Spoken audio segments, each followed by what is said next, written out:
Good morning, class. We are on the first chapter of your book, The Portrait of a Lady by Khushwant Singh.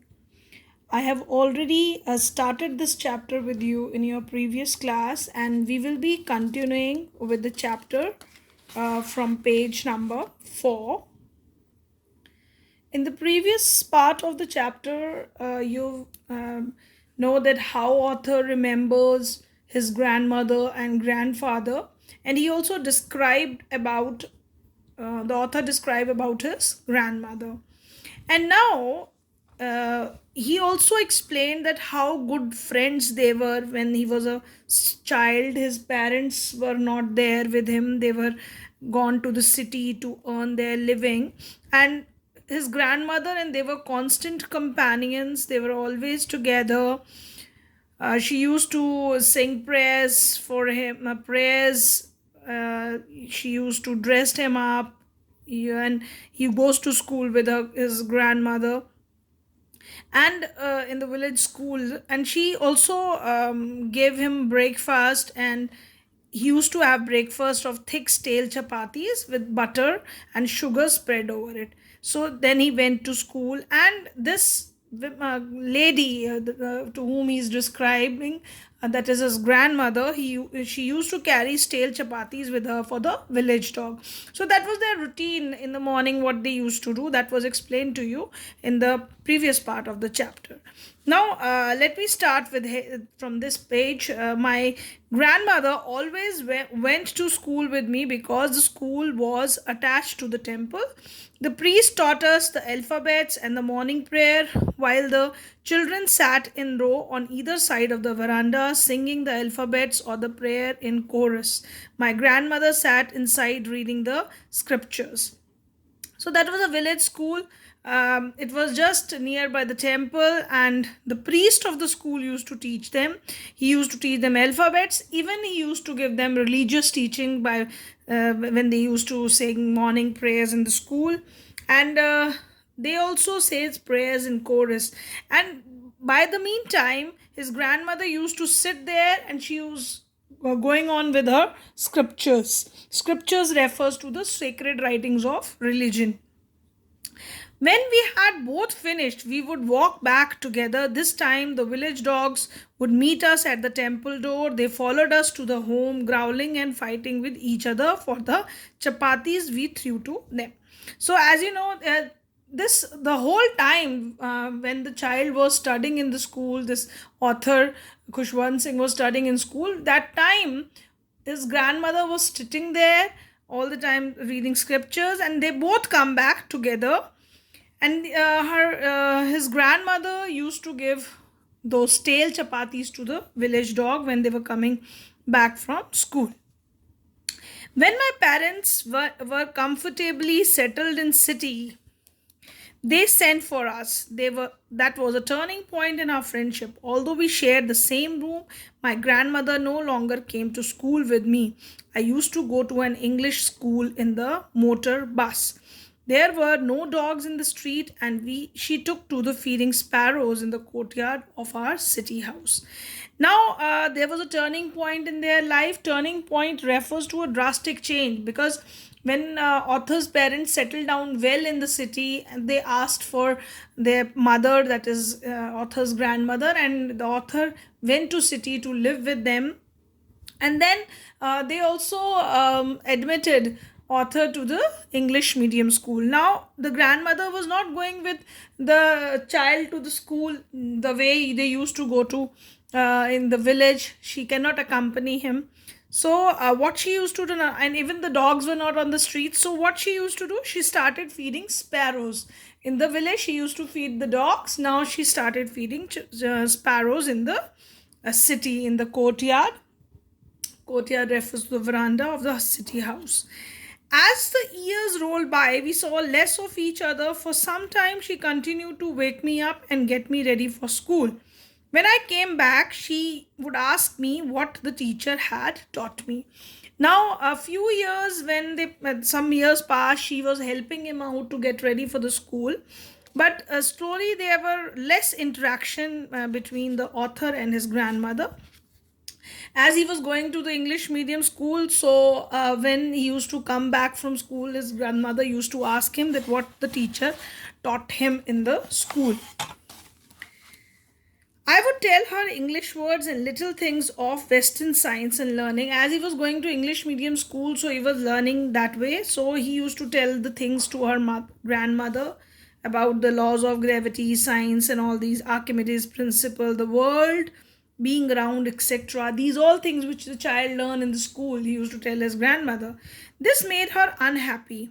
She was not happy with all these things which about the science and the latest world he is learning, because she could not help me with my lessons. She was not happy because now she cannot help him with this lesson because she don't have knowledge about it. In the village, she has the knowledge about the scriptures, religion, so she might be helping the child, and the interaction was more. So she was distressed. She was feeling sad about it, that she was not able to help the child. She was feeling extremely sorrow. Distressed means she felt sorrow for this. And there were no teachings about God and the scriptures. And she was upset also for this because she came to know that only English is being taught at the school and they were not teaching the child religious things. One day I announced that we were being given music lessons. She was very disturbed. To her, music had lewd association. It was the monopoly of harlots and beggars and not meant for gentlefolk. She said nothing, but her silence meant disapproval. She rarely talked to me after that. And later on, when the child told her grandmother that he was also learning music lesson in this modern school, so she didn't like that concept because she believed that it was a lewd association, means the music was learned by only the indecent people, because earlier it was her belief that only the harlots refers to prostitutes, and the beggars used to learn this music, and these gentle folk, good gentle people, they don't learn music. She was of old thinking, so she believed in that thought, and she didn't like this idea. She didn't say anything, but her silence said that she didn't like that. And then after that, she very rarely talked to the child because she didn't like the concept of this modern education given to him in the school. When I went up to university, I was given a room of my own. The common link of friendship was snapped. My grandmother accepted her seclusion with resignation. She rarely left her spinning wheel to talk to anyone. From sunrise to sunset, she sat by her wheel spinning and reciting prayers. Only in the afternoon she relaxed for a while to feed the sparrows. While she sat in the veranda breaking the bread into little bits, hundreds of little birds collected round her, creating a veritable bedlam of chirpings. Some came and perched on her legs, some others on her shoulders, some even sat on her head. She smiled but never shooed them away. It used to be the happiest half hour of the day for her. Now, the lady was so much when this child, when he went to the university, he grows up and he goes to the college and then university. So he was given a separate room. So earlier, this grandmother and this child used to share the room. That now that common link, that was their room, common room, it was also snapped. That also that common link also broke, so they both were now no more interacting with each other. And this the author's grandmother, she accepted her seclusion with resignation. Accepted her seclusion with resignation means she accepted her lonely life now, as she's being separated from her son now. They are having separate rooms. So what she used to do, she used to spin the wheel, and she don't talk to anyone from morning till evening. She's spinning the wheel and the reciting prayers. And in the afternoon, she used to feed sparrows. These sparrows were now her companion.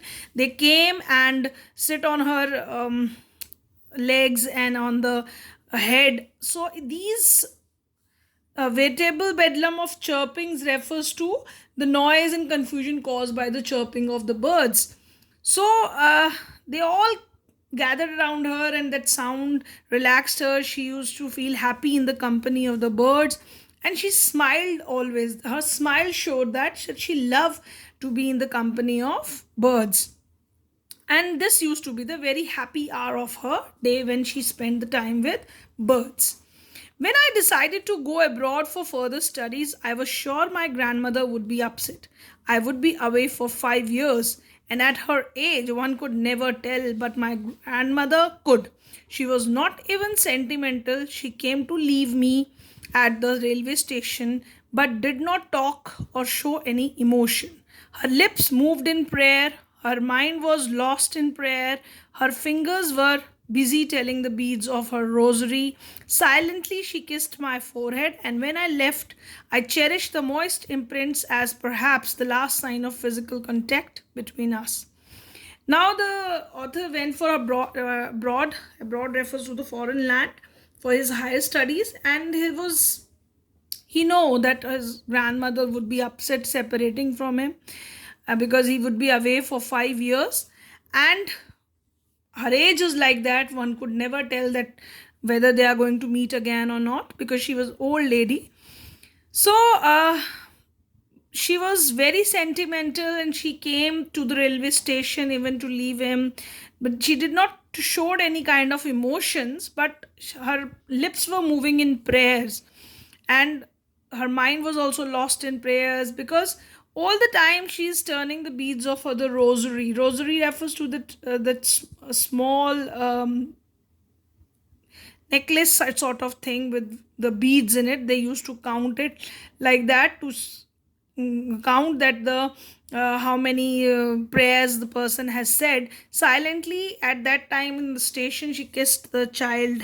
uh, Now he was not a child anymore, he was an adult, but he kissed his forehead, and this was the last impression which they have a physical contact with the grandmother, because she after that maybe they were not able to show their love like that to each other.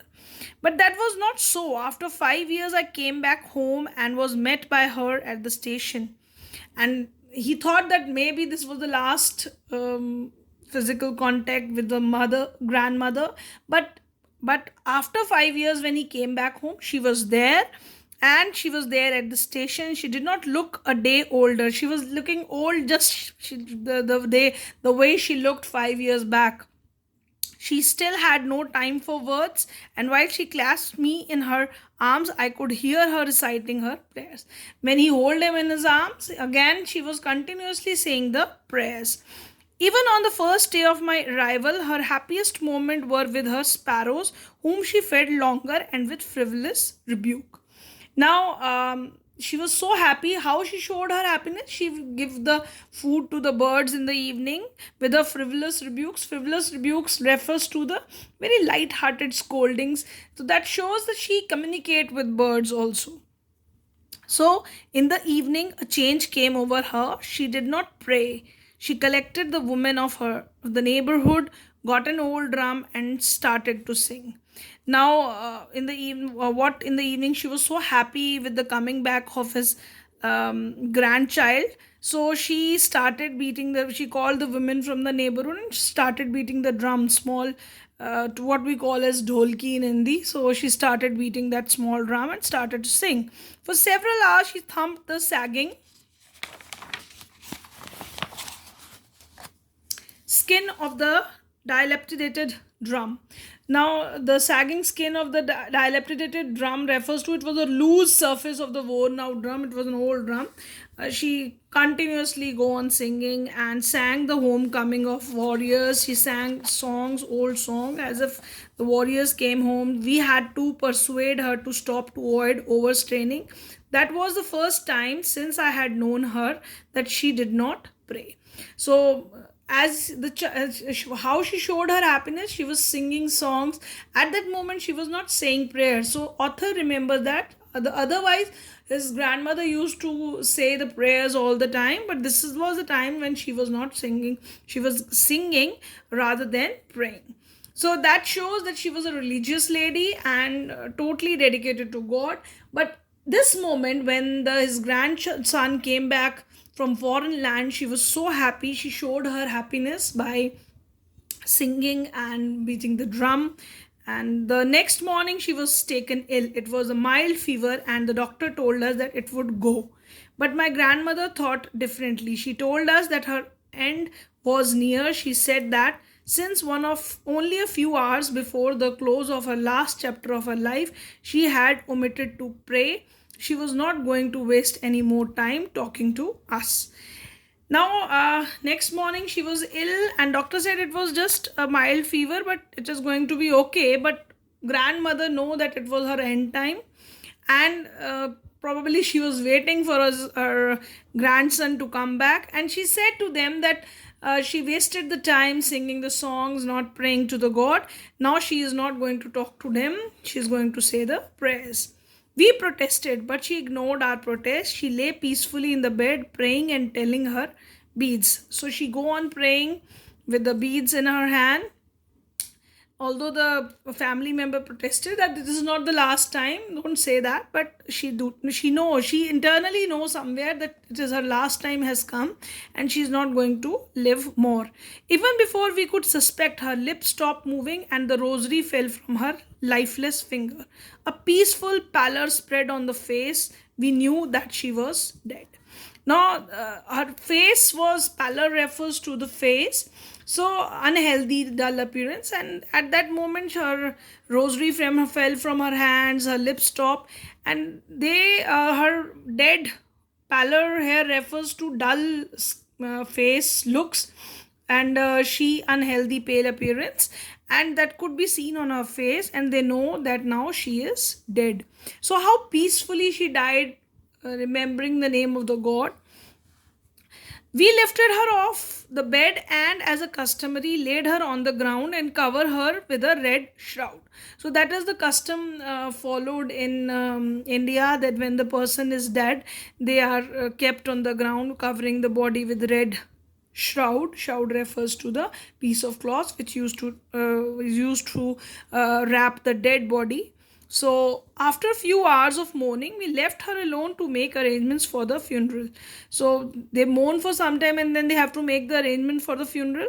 In the evening, we went to her room with the crude stretchers to take her to be cremated. So, they took that crude structure, refers to a natural state of, cremation, for that dead body is carried in that. So, they make all the arrangements, and the sun was setting and had lit her room and veranda with a blaze of golden light. So there was a golden light in the veranda as it was evening time. We stopped halfway in the courtyard, all over the veranda, in her room, right up where she lay, and stiff wrapped in the red shroud, thousands of sparrows sat scattered on the floor. So as she used to communicate with birds in the evening, and when she was in her last journey, so at that moment also, so many birds were there on the floor, and they were not chirping. They felt that connection, that person is no more. We felt sorry for the birds, and my mother fed some bread for them. So the author's mother fed some bread because regularly these birds used to come. She know that she used to feed them with with bread. So her mother feed the birds with that bread. She broke it into little crumbs, the way my grandmother used to, and threw it to them. So the way grandmother used to give the breadcrumbs to them, the same way author's mother also give that breadcrumbs to the birds. The sparrow took no notice of the bread. When we carried my grandmother's corpse off, they flew away quietly. Now, when they took the dead body, corpse refers to dead body. So when they were all the birds flew away quietly, and next morning the sweeper swept the breadcrumbs into the dustbin. So the breadcrumbs which was given to the birds, they don't even eat that breadcrumbs. That shows that the grandmother, who was constantly giving food to these birds, they were also there to mourn the death. The sparrows were surrounding the grandmother's body, and they were all silent, and they don't even accepted the bread offered to them at her death. So that showed the connection of birds with the grandmother. So the grandma, this shows that grandmother was very religious lady, and she had formed a good relation with these birds even. With this, our chapter ends, and children, I will be sending you the next list of word meanings and expressions with very short question answers from the chapter. These very short question answers from the chapter would be, generally these type of questions come in the MCQs type question, so you should have a detailed knowledge about the questions. For example, if I ask you a question with what made the grandmother unhappy about the author's new English school, so you know that the grandmother was unhappy about the English medium school because they were not teaching him there about the god and the scriptures, so she didn't like that. So, and even they were teaching music which she don't consider to be good for the gentlefolk, so this was the reason she didn't like the English medium school. So that detailing is required for these answers. These are very short question answers. Say if I ask you what was the turning point in the friendship of between the grandmother and author, you know what was the turning point. The turning point in their friendship was when they moved to the city, because grandmother was no more able to help the child with his study because he was now going to English medium school. So this kind of simple questions would be asked to you in this short question answers. Definitely in the exams they will come in the form of MCQs, but you should have a detailed knowledge about the chapter. So read the chapter thoroughly as I have explained it to you. Thank you, class. Thank you very much.